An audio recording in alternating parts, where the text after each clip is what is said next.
بسم اللہ الرحمن الرحیم۔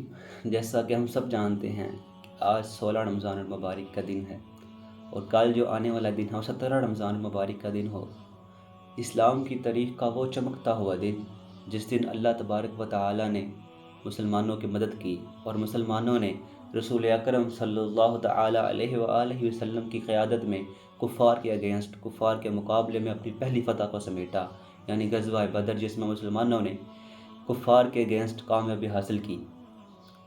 اس جنگ میں اگر ہم کمپیریزن کرنا چاہیں نا تو کمپیریزن تو پہلے بنتا ہی نہیں ہے، ٹھیک ہے۔ کمپیریزن میں کیا تھا کہ 313 کی تعداد مسلمانوں کی تھی اور 1000 کے لگ بھگ 1000 سے بھی زیادہ تعداد تھی کفار کی، اور وہ کفار جن کے پاس تلوار، اونٹ، گھوڑے سامان سے لدے ہوئے ہیں، اور اس طرف مسلمانوں کا حال کیا ہے کہ ان کے پاس تو تلواریں بھی نہیں ہیں، اونٹ بھی نہیں ہیں، گھوڑے بھی نہیں ہیں۔ گھوڑوں کی تعداد کتنی ہے؟ 2۔ اونٹوں کی تعداد کتنی ہے؟ 82 سے 83 آتی ہے، 82 سے 83 آتی ہے۔ اور تلواریں کتنی ہیں؟ وہ بھی 8 سے 10 اتنی تقریباً آتی ہیں۔ اور تعداد کتنی تھی؟ جس میں 85 مہاجرین تھے جو رسول اکرم صلی اللہ تعالی علیہ وآلہ وسلم کے ساتھ مکہ سے مدینہ ہجرت کر کے آئے، اور 225 سے لے کر 230 کے درمیان انصار تھے جو مدینہ کے انصار تھے، جنہوں نے مہاجرین کا استقبال کیا اور وہاں پہ اسلام قبول کیا، وہ تھے۔ اور اللہ تبارک و تعالیٰ کے محبوب نے اللہ تبارک و تعالیٰ سے دعا کی، اے اللہ، میں اپنی زندگی کی ساری سٹرگل اپنی جمع کنجی لے کر آ گیا ہوں، اب انہیں فتح یاب کرنا تیرا کام ہے۔ پھر اللہ تبارک و تعالیٰ نے قرآن کریم میں کیا ارشاد فرمایا؟ اذ تقول للمؤمنین ان یکفیکم ان یمدکم ربکم بثلاثۃ آلاف من الملائکۃ منزلین بلا ان تصبروا وتتقوا ویأتوکم من فورہم ھذا یمددکم ربکم بخمسۃ آلاف من الملائکۃ مسومین۔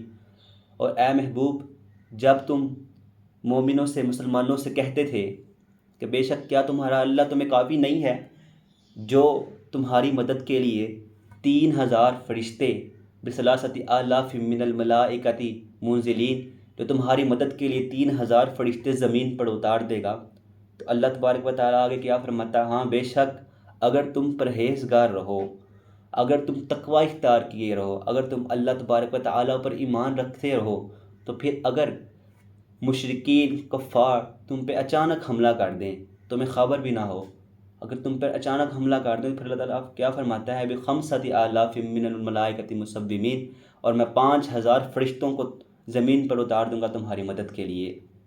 یعنی اللہ تبارک و تعالیٰ مسلمانوں کو، اصحاب بدر کو جو ہے وہ ہمت اور حوصلہ دے رہا ہے کہ اے ایمان والو، اے میرے نبی، اپنی اس ایمان پر پختہ عزم رہو، ثابت قدم رہو، بے شک اللہ تبارک و تعالیٰ تو مومنوں کے ساتھ ہے۔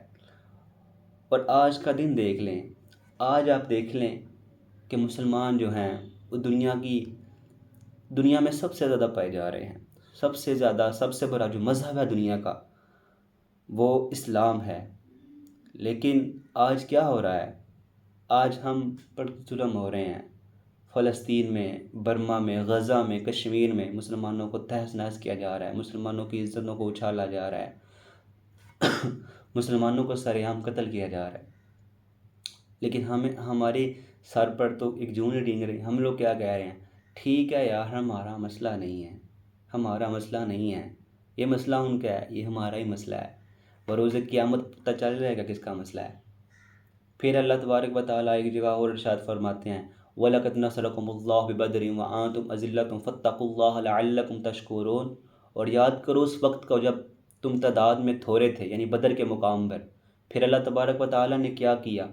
تمہاری مدد کی، اور پھر تمہیں فتح حاصل ہوئی، اور پس تم اللہ سے ڈرتے رہو، فَاتَّقُوا اللَّهَ لَعَلَّكُمْ تَشْكُرُونَ، اور اس کا شکر ادا کرتے رہو۔ یعنی اللہ تبارک و تعالیٰ سے ڈرتے رہو، تقوی اختیار کیے رکھو، اور اس کا شکر ادا کرو ہر حالت میں۔ یعنی صحابہ بدر کی تو بہت زیادہ ہی شان ہے، بہت ہی زیادہ شان میں رسول اکرم صلی اللہ تعالیٰ علیہ وآلہ وسلم نے ارشاد فرمایا، میں جتنے بھی اصحاب بدر میں ہیں نا، ان کی اللہ تبارک و تعالیٰ نے بخشش کر دیا، اور ان کے لیے جنت ہے۔ اب دنیا میں رہتے ہو جو مرضی کرے، اب ان کے لیے جنت ہی ہے، اب ان کے لیے جنت ہی۔ صحیح بخاری کی حدیث ہے بھائی، رسول اکرم صلی اللہ علیہ وسلم نے فرمایا جتنے بھی اصحاب نے غزوہ بدر میں شرکت کی تھی وہ سب جنتی ہیں۔ اور پھر ایک دن جبریل رسول اکرم صلی اللہ تعالیٰ علیہ وآلہ وسلم کے پاس آئے اور کہنے لگے یا رسول اللہ، آپ کے صحاب میں سب سے زیادہ مقام والے صحاب کون ہیں؟ تو رسول اکرم صلی اللہ تعالیٰ علیہ وسلم نے فرمایا بے شک کوئی صحاب جنہوں نے غزوہ بدر میں، جنگ بدر میں شرکت کی تھی، وہ صحاب جو ہیں وہ میرے سامنے ہمارے اصحاب میں سب سے برتر ہیں، سب سے اعلیٰ ہیں۔ تو حضرت جبریل مسکرائے اور کہنے لگے یا رسول اللہ صلی اللہ علیہ وآلہ وسلم، بے شک فرشتوں میں بھی بڑے بڑے فرشتوں کے بعد، سردار فرشتوں کے بعد سب سے زیادہ جن فرشتوں کا مقام ہے نا، وہ انہی فرشتوں کا مقام ہے جنہوں نے غزوہ بدر میں شرکت کی تھی۔ یہاں سے حساب لگائیں آپ۔ اور غزوہ بدر میں کیا تھا؟ غزوہ بدر میں کیا تھا؟ تھوڑے سے مسلمان تھے، نان کمپیٹیبل جو تھے ان کے پاس فورس تھی کفار کے اگینسٹ، لیکن کیا تھا؟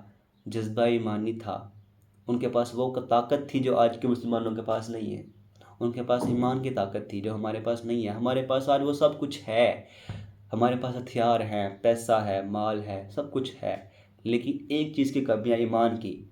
اگر وہ آ جائے نا تو یہ سب کچھ نہ بھی ہو تو ہم لوگ جنگ کے لیے تیار ہیں، اپنے مذہب کی بقا کے لیے تیار ہیں، لیکن افسوس کہ ہمارے پاس وہ نہیں ہے۔ اور جنگ بدر کا ذکر ہو، اور جیسے کہ آج 16 رمضان المبارک آ گئی، کس رمضان المبارک ہے؟ تو وہ حضرت علی رضی اللہ تعالیٰ عنہ کا دن ہے۔ اور جنگ بدر کا ذکر ہو اور حضرت علی کا ذکر نہ ہو، یہ لکھیں کہاں پہ ہے؟ کفار کے 72 مشرکین واصل جہنم ہوئے، جن میں بڑے بڑے سردار شامل تھے، ابو جہل، عبید، یہ سب شامل تھے، وہ واصل جہنم ہوئے۔ ان میں سے آتا ہے کہ 72 میں سے 36 کو حضرت علی رضی اللہ تعالیٰ عنہ نے واصل جہنم کیا، جس میں 24 ان کے بڑے بڑے سردار تھے۔ حضرت علی کی شجاعت اور بہادری کا اندازہ آپ یہاں سے لگا لیں۔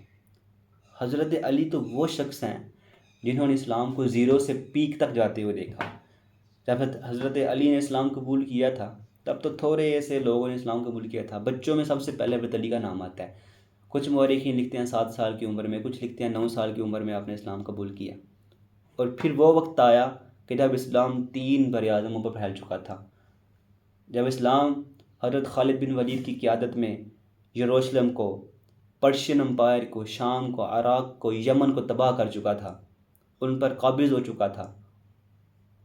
وہ وقت آیا جب مسلمانوں نے کفار کے اگینسٹ فتح پر فتح حاصل کی، لیکن پھر وہ وقت آیا، وقت کا سورج جھکا، پھر وہ وقت آیا کہ مسلمان آپس میں لڑنے لگے، خون ریزی کرنے لگے۔ خیر یہ میرا ٹاپک نہیں ہے، میرا ٹاپک وہ ہے، میرا ٹاپک غزوہ بدر ہے۔ اسلام کی پہلی فتح جس کے بعد اسلام کو، مسلمانوں کو حوصلہ ملا، طاقت ملی، اور کون جانتا تھا کی تعداد میں جنہوں نے عرب کے خلاف، مشرکین کے خلاف فتح حاصل کی ہے، اب کیا کریں گے؟ لیکن اسی خانہ بدوش نے، انہی مسلمانوں نے، سنی سفید پوشوں نے 17 سال کے بعد، اسی 17 سال کے بعد کیا کیا؟ رومن امپائر کو، پرشین امپائر کو ٹکڑوں میں تقسیم کر دیا، انہیں فتح حاصل کر لی، ان پر غالب آ گئے وہی عرب۔ لیکن ان میں ایک چیز تھی، ان میں ایمان کی دولت تھی، ان میں تقویٰ تھا، ان میں مضبوطی تھی جو ہم میں نہیں رہی ہے۔ تو خدا را اپنے دلوں کو مضبوط کریں،